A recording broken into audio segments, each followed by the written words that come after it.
European Union to invest 820 million euros in Nigeria's digital economy. The federal government seeks to increase credit to agricultural sector. CBN's 140 billion naira solar intervention to domesticate renewable energy as disbursement begins. Asia-Pacific stocks lower as Russia-Ukraine tensions keep investors cautious. The program is Business Express, reaching you from Abuja, Nigeria's capital. I am Leah Cotton. Babatunde.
A very good morning to you, and we begin the program by informing you that following the pronouncements by the European Union to partner Nigeria in its Jubilee Fellows program with the sum of 820 million euros over the next 3 years, the Union has again announced the approval of another 44 million euros for the joint Nigeria Jubilee Fellows program. The program by the federal government is aimed at providing a single partnership platform for young Nigerians to transition effectively from learning to earning. Here's Gideon Ifadi with a report. Preparation meets opportunity.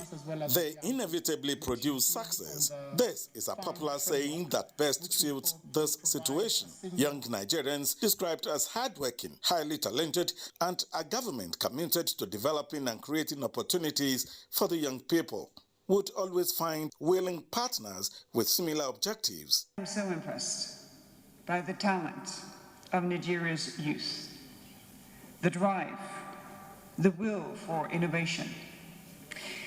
Our common aim and challenge is now to translate that into employment, into growth, and into prosperity. And this is why we have chosen to join the Nigeria Jubilee Fellows Program, proposed by the government and implemented by the UNPD. It is the launch of the Nigerian Jubilee Fellows Fund, aimed at implementing the Nigerian Jubilees Fellow Program, launched by President Muhammadu Buhari in August 2021, with the objective of bridging the gap by connecting young talented graduates with local job opportunities and equipping them with world-class practical knowledge and relevant skills. This signing is for the first 3 projects, with 39 million euros European Union support for democratic governance, 55 million euros for innovation and jobs for youth in Nigeria, including 44 million for the Jubilee Fellows program, and 21.4 million euros for European Union and Nigerian Cooperation Facility. And I don't think there is any better gift than giving the next generation the gift of hope and equipping them with the skills they need to achieve their dreams. We also now have the National Poverty Reduction with Growth Strategy Committee that has been set up just this afternoon. The technical working group was inaugurated. And again, the focus is on how to reduce poverty and how to stimulate growth. The UN in Nigeria is ready. The success of this program will be to the benefit of all of us. An advisory board was also inaugurated, comprising members from the international community, private and public organizations. Now, similarly, Nigeria's digital transformation journey is poised to climb a notch higher with a planned 820 million euros investment by the European Union. This was in a meeting between the Minister of Communications and Digital Economy, Issa Ali Pantami, and the Executive Vice Chairman of the Union, Margrethe Vestager, where it was discussed that the prospects of the intervention would be achieved. Another set of guests. But again, the focus remains the same, supporting Nigeria's digital transformation agenda. This time, Margrethe Vestager is bringing a global gateway initiative to bear, with a support proposal of 160 million euros in grants and 660 million euros in loans, targeted at digital infrastructure investments, digitalization of public services, entrepreneurship, skills and governance. We have quite a number of issues that we're pushing in order to level the playing field in the digital market and to make sure that what we have long decided in our democracies is illegal is also seen as illegal when online. The minister and his teammates unanimously gave a note of approval to the initiative. I'm excited with the package Her Excellency has presented to us. We believe that such kind of grant will guide us to tap our untapped resources, particularly the human one. As the country continues to attract attention globally, given the growing trajectory of Nigeria's ICT sector, this digital economy package is expected to take the EU-Nigeria partnership to the next level, working together to make the most of opportunities in a data-driven, optimally digitized economy.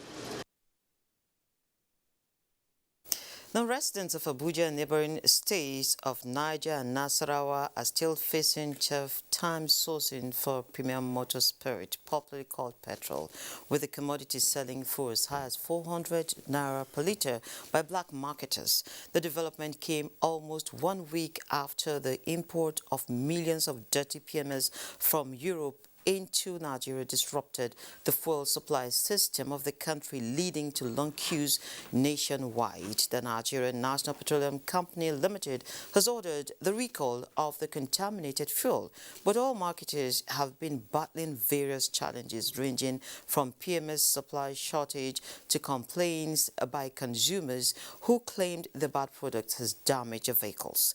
However, findings show that black marketers who sell petrol in jerrycans are now the easily accessible suppliers of PMS in Abuja and neighboring states. A significant percentage of filling stations in Nigeria's capital city do not currently have petrol to dispense. But then, all marketers note that a few other outlets that had products were still trying to return the adulterated petrol supplied to them since last week. This, they said, had prevented the affected stations from taking in uncontaminated products as they currently lacked space to store new consignments.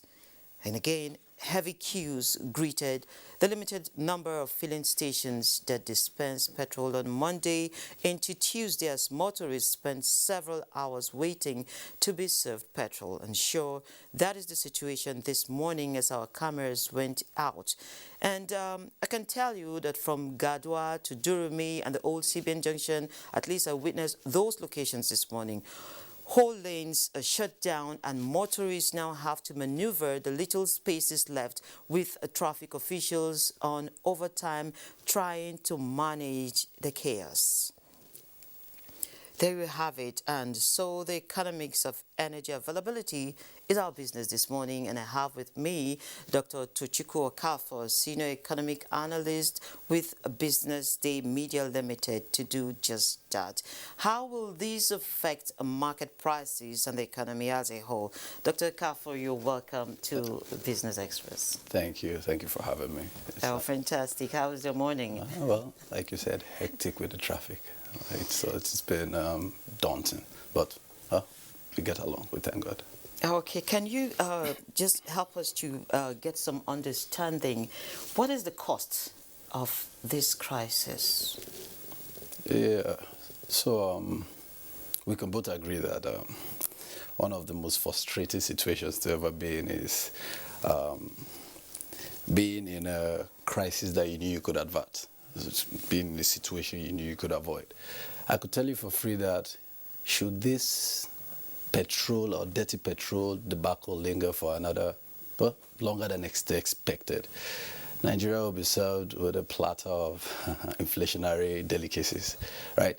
But to avoid coming from a standpoint of emotions, I like being objective. So if we're going to get it right, let's come from an angle of objectivity. So if we're going to be objective, we have to go back to the genesis of the crisis. Now, not the genesis of this particular fall crisis, but back to the beginning, where it all started. And that leads us to the two major problems that Nigeria has been battling in the last couple of years. And that is both, what they call it, infrastructure inefficiencies as well as accountability inefficiencies, right? Systematic, if I like to call it. So if we're going to go with the structural inefficiencies, you know, Nigeria's reality has been revolving around the what-ifs more than even their actual reality. So let's go with the what-ifs. So if we're going to go with structural inefficiencies, we are going to talk about domestic production, right? And accountability, like I said. So let's go with domestic production. If we had produced locally, or we were producing locally refineries, right? We might, the geographical spread might not have been as much as it is now. So we might have had situations where instead of spreading to the major cities like Abuja, Port Harcourt, Lagos, it might have been limited to one state. And when it's limited to one state, you have at least a little time lag to retract, rectify, and replace, right? Replace means bringing in the corrected versions. So if it was within this space, we would have had that time lag, this supply chain disruptions that are making the time lag longer, it would have been shorter, because from Belgium down to here is quite a long time. So to retract it and rectify it, it's long. And then who to hold accountable? I think a couple of weeks ago, or no, last week, a viral video went where they showed motorists parked in front of a filling station saying that the fuel they sold knocked their engines and their generators. So the ripple effect or the dominoes effect from this is going to be inflationary. Now let me explain. If those people that parked there were an Uber guy and his car has knocked in this inflationary economy and he's supposed to repair that car, definitely, he needs to hold someone accountable. But at this point, everybody is passing the baton, and you can't pinpoint anybody. Now, for him, he has to repair that car because he has a kid at home. There's no time to wait for the whole paperwork and all of that. So if he's going to repair it, he's going to use nothing less than 200 plus to get a new engine. When he does that, he's going to pass that cost to the public. He's not going to cure it on himself. So when he's going to pass it on to the public, definitely there's going to be a spread. Talk about the generator people, those that have frozen foods. If their generator knocked, they're going to pass the expense of getting a new engine back because they need to make profit as well as sustain the business. Now, we have the people standing at the bus stops, the queues. Exactly, that's where I'm even getting to. Yes, the man hours. Exactly. So you now have man hours, and then you have pump prices ranging between thresholds of 200 to 400 right now, and people packing for those hours, right?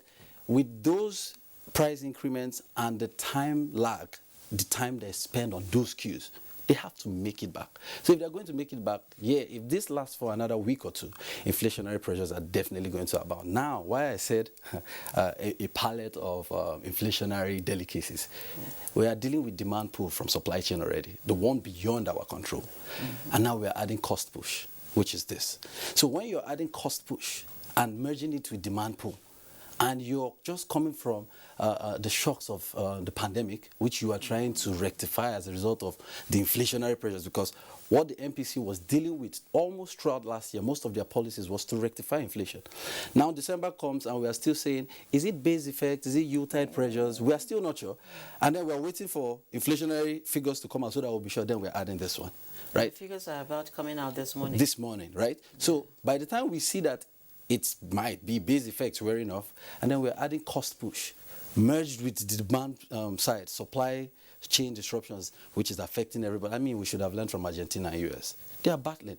But the difference now is it baffles me how Nigeria, is not learning while these people are evolving. They are learning from their mistakes. And we are adding more to our mistakes, increasing our debt. So to avoid deviating further, you can't put a blame on anybody. You can't put it necessarily on the government, but you can't also take it away from the people reacting. So the typical example we're suffering today is good intentions, bad execution. The government have good intentions. I need you to know that. The problem now is it's just like a father that has not been there for his child for like 25 years, and he knows he has a condition that is hereditary. And then after 25 years, he just comes to the kid and says, hey, take this pill. And then the kid is like, who are you? He says, I'm your dad. Just take the pill. Why? Just take the pill. The kid doesn't trust you enough to take that pill. Even if that pill is going to help, he suspects it's poison. And that increases the trust deficit. Because the way you're approaching, you're supposed to be approaching from a standpoint of empathy where you're trying to explain. Nigerian government trying to remove subsidy is a good idea, but they are not explaining well to the public and they've not earned the trust. Again, this guy is here, sorry to cut you in, this guy is here. I mean, the black marketers, they have access to this, but we don't get access to it. The problem now is there's a whole politics there. I don't want to dabble into that before I put out things that we are not put in the statement. But if I'm going to shed more light, okay, it's like, let me give you a better example that you can relate to. A friend of yours wants to travel, and then there's an Uber guy that says he'll carry him for free to the east. And in the process of going for that journey, he doesn't check his tires. He doesn't do the normal checkups. He doesn't check oil, doesn't check tires, and the tires are already worn out. And there is a fatal accident and the person dies. That Uber guy coming to you, you are not going to have trust to refer anybody to him again. Oh, yeah. Don't know whether you're getting where I'm coming from. So the Nigerian populace are like that guy that referred their friend to someone they believed they could trust, who was accountable. And this person took the person's life. Before you redeem yourself from that, you have to show it in actions, not by speech. It's not by paperwork. It's not crunching the numbers. Numbers don't do it here. The people on the street are not crunching numbers. They know the numbers, but the numbers are not satisfying their pain. They're just not adding up. Do you understand? So you have energy crisis, and then in a period where there's energy crisis, there's also this fuel debacle where people are buying fuel at almost 500. So to fill your tank now, you're going almost triple the price, 20,000 for a normal car. And then there is no light at home. So you have to run that gen all through to keep your business going. And then you go back to this again. You go back to the whole queues. And so the reality is, the federal government, as much as they are doing an excellent job with the reforms, if you look at them, they are in the right direction, but the execution is not adequate. That is just the whole misnomer there. Do you understand? Yeah. So if we're going to go to the systematic part of it, the systematic part of it is where you're talking about accountability. So if the person producing this was within the country, right? You have a situation where there is someone that could be held accountable and he's liable. When the damages that are accrued to him or his liability starts increasing, he steps up. The chances of making this kind of silly mistakes don't come up. Because at this point, people have lost their cars, but nobody's talking about those issues. I mean, nobody's even saying, hey, how do we sort these people out? You don't talk about how some comfort or you understand? The emotional part is out of it. And they just keep going, we are doing policies to work on this, but they forget that it's these little nuggets that actually make the people trust the reforms you're about to bring. Okay, so before I let you go, you mentioned earlier that the refiners aren't here in the first place to be held accountable. But then, why is it so difficult to get our refineries working? And if we had been refining this petrol here and the recall process, what's level of this damage would have been taken care of promptly? Okay, so first of with regards to moribund industries, a lot of people have apportioned a certain level of blame to government, which at some point I think I had to. But it's not fully their fault, because the level of debt in the country that we service in tandem with our revenue is not sufficient to pull off those projects. Yeah. You have us running on Eurobond and CBN ways and means to at least offset debt, and out of those, we still have subsidy. Yeah. So with rising oil prices means bad news for our governments that are subsidizing these goods. So the revenue that's already in the budget is fixed, but the rising oil prices are flexible. So you see the misnomer there. So when they are putting more of this debt servicing, they have debt servicing, they have revenue, they have subsidy. How much more will they have to do the refineries? The problem now is it's already a misnomer that they can't control, and that's why I started with.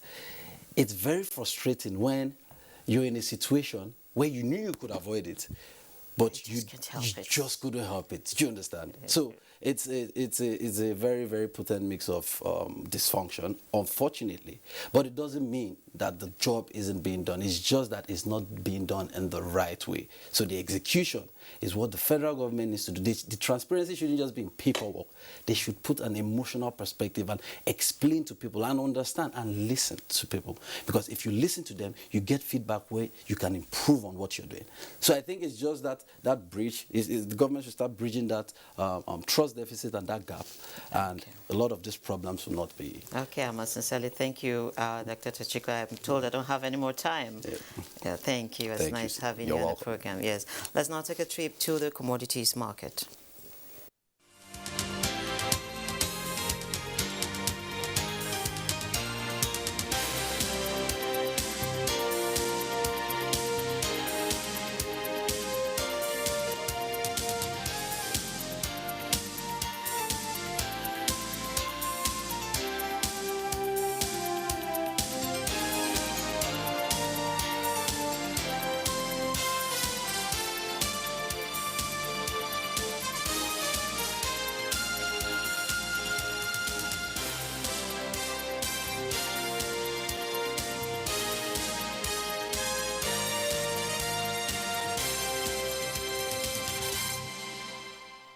We move straight to Surviving COVID-19 series as put together by Olain Kaujo.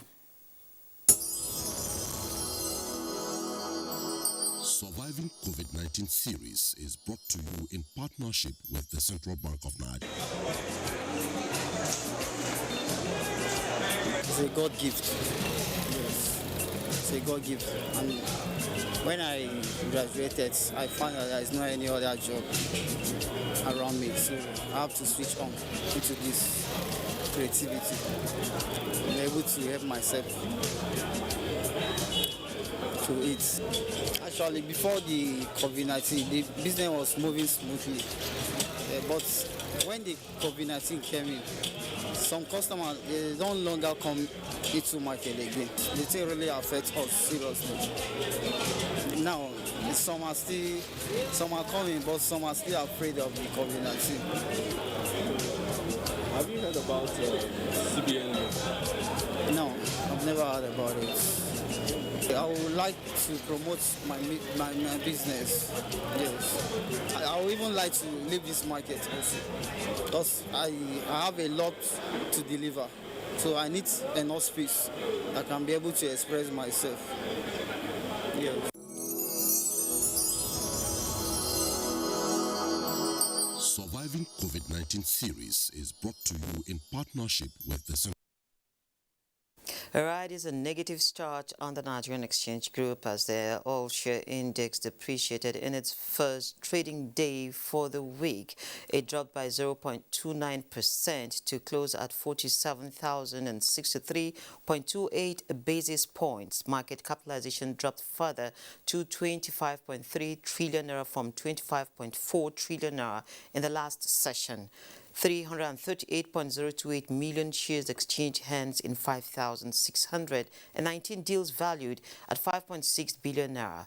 Fidelity Bank, Access Bank, and Transcorp dominated the activity chart at the end of yesterday's transaction. And those will be the numbers the market will be opening with, or rather has opened with this morning. And shares in Asia Pacific were lower in Tuesday morning trade. Details with Bossday Abel. Global shares are trading mixed this Tuesday as investors around the world continue to monitor tensions between Russia and Ukraine. In Asia, Japanese stocks closed in negative territory, with the Nikkei 225 down 0.79% to 26,865.19. Mainland Chinese stocks, on the other hand, closed higher. The Shanghai Composite gained 0.5% to 3,400 146.09, while the Shenzhen Composite jumped 1.695%. Hong Kong's Hang Seng Index declined about 1%. European stocks are set for a cautious open on Tuesday as global investors continue to monitor the geopolitical situation in Ukraine. Britain's FTSE 100 is seen around 31 points lower at 7,531. Germany's DAX is set to slide around 82 points, and CAC 40 of France is expected to drop. U.S. stock futures were mixed early Tuesday morning as traders kept an eye on simmering tensions. Futures tied to the Dow Jones Industrial Average shed 59 points. S&P 500 futures sat above the flat line, while Nikkei 100 futures advanced. Markets in Africa are coming off a volatile Monday trading session and are expected to perform better when the numbers begin to come in. Boss said they able. Business Express. Thank you, Boss, and Fresh, coming back from a well-deserved vacation. And before we end this edition of Business Express, I would like to inform you that in a very, very short while, the National Bureau of Statistics will be reeling out the Consumer Index for the previous month, and NTA will be giving you that update as soon as it comes. Will it be up or will it go down? We return tomorrow at 3 p.m. My name is Leah Katang Babatunde. Thank you for watching.